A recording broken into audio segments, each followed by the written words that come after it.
Hello to everyone, and thanks for being here. And a special thanks to Heide and Cecile for their determination in carrying on this wonderful day together. Um, which thoughts have the idea of participating to this conference aroused in me? I will read what I have written. So, while pondering about the 50 years spent within the women's movement and referring to my own experience in Italy in the early 70s, I clearly realized that we were completely ignorant about our history and about the roots of human civilization.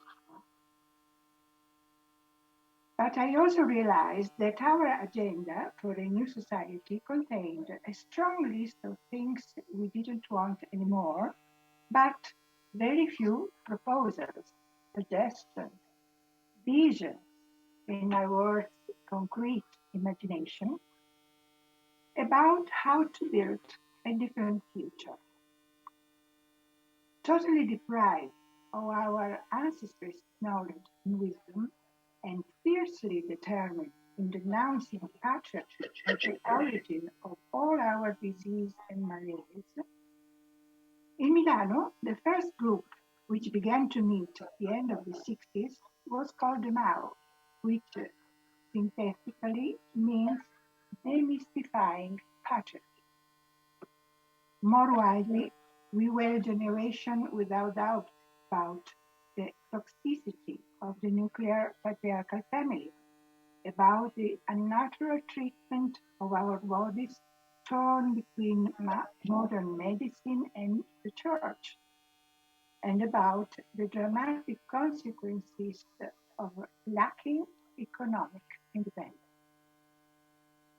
So all of a sudden, we were digging within ourselves in our wild consciousness rising group, learning to find words to speak to each other after millennia.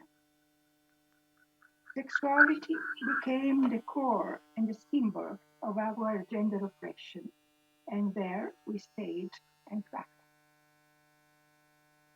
Then, in the 80s, from the project places we had built for us and around us, such as bookshops, women's houses, documentation centers, self-help services, and so on, we began digging in the various fields of male knowledge and to discover the infinite censorship, lies, tricks imposed on our difference. And difference was one of the key words of those years. The first forerunners in disciplines like anthropology, theology, science, archaeology, ecology started publishing what they were discovering in their own field. How female voices and intelligence had been constantly ignored, even when recorded. How the male part alone had access to the construction of the symbolic world, walking on just one leg. Women had to be excluded and raised as much ignorance as necessary to the success of the patriarchal Weltanschauung. Also, this was a word very practiced in those years. So, a clear image rose in me of flowers in a vase, drowned in water without roots, the roots cut. So, no roots, no mother, no fast with female presence and wisdom. The European Christian male way of thinking and behaving, imposing as the best and universal model for every time and latitude. But our frozen memories were at last recovering a bit of after the Ice Age. The most practiced instrument has been, in those years, Marxism for the political struggle and psychoanalysis to let the unconscious emerge. Both, I discovered later, found the most needed dimension to be retrieved, spirituality, that immaterial dimension which permeates the cosmos, connects everything, and gives sense to everything. Every step of my personal path has been forged by quintessential encounters. I borrowed a word from Mary Daly. Encounters with great women, magic sisters, and this time I met first Maria Gimbutas, and immediately after Heide Göttner-Abendroth and Genevieve Vaughan. I was ready to sense and understand that here their never-ended wounds, women need to establish again the interconnection with the cosmos, with the energies which move the stars, need to remember the interdependence of all. They need to apply their ability in nurturing life and caring to nature in all her creatures, to develop again their long sight and their talents of ears, which simply means being able to see beyond the immediate and beyond survival or egotistic advantage, being aware that the long-term consequences of every action. Because also when in the present some action might appear great, it can turn into a tragedy in the long period. This is clearly referred to many advantages of the so-called technology. The lifelong research of Maria and Heide has brought this sacred dimension back, freeing it from the control of male religions, particularly of the monotheist religion.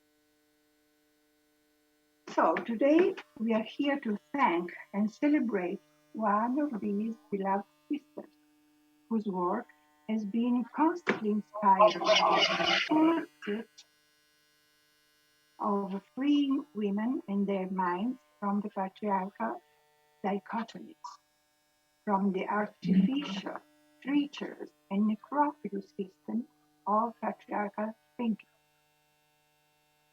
Through the discovery of contemporary matriarchal society of the matriarchy itself, Heide has given us that exists, and will exist if we work together in nature. What do I mean with this term imagine? The creative process through which you create, you see in your mind concrete forms of organization, of action, etc., to be shared with others who actively contribute to their own imagination and to be applied now through small or large actions in everyday life, powered by common intention.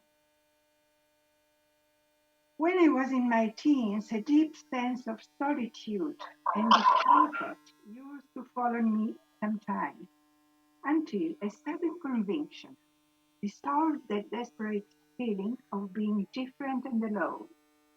There were far around the world, in the far continent, women who were my similar, and one day I will have met them. And it really happened since the 70s, and we have been working together, each of us endowed with their own talent, to a new tapestry of interwoven thread.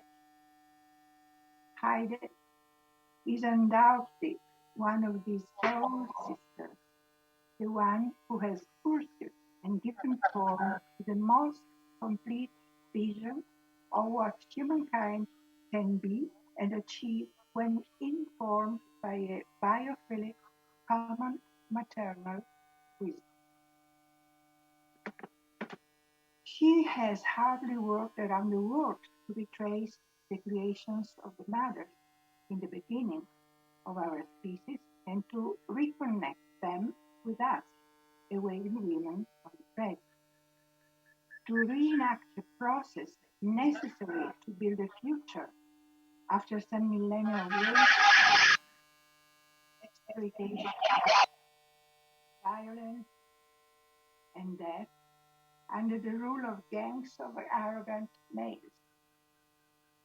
In the beginnings, the wisdom of the mothers succeeded in channeling the energies of a much vulnerable species, as humans are in front of the power of animals and natural elements, towards a fully human species. She has patiently observed how matriarchal societies practice what she calls a dynamic polarity, much different from the patriarchal philosophy based on exclusivist binarity or binary thinking. How they shared for ages a cosmovision based on regeneration. Time is cyclic, as the phases of the moon every month in the sky, and doesn't follow the abstract linearity of the modern conception.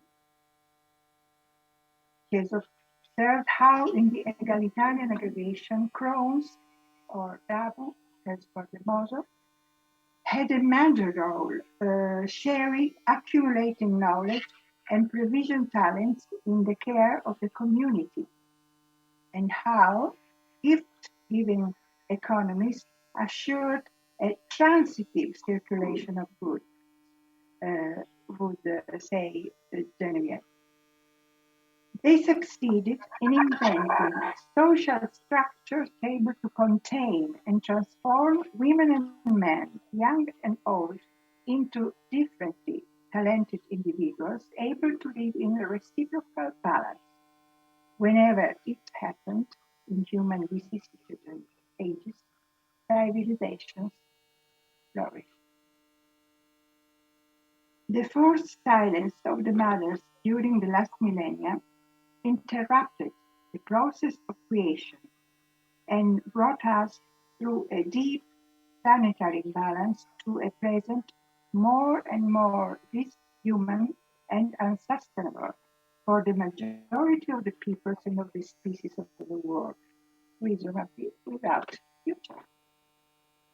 But mothers are emanations of the Creatrix, and she, as nature, contains all the possibilities in an uninterrupted cycle of regeneration, so that we can still hope and most of all imagine.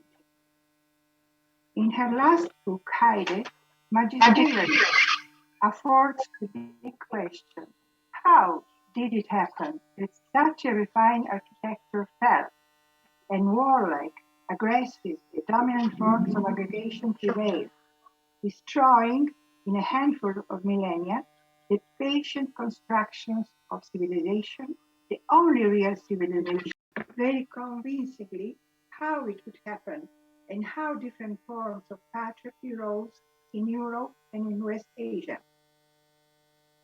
In so doing, she deconstructs the propaganda aimed theory of eternal patriarchy, eternal war, embraced by most of the male scholars, especially in the academia.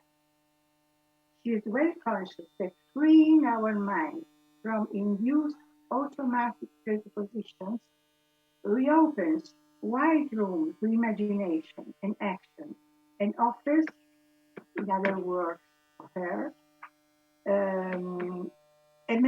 a precise methodology and many suggestions that we may consider a real starting point for decisions and discussions, and projects.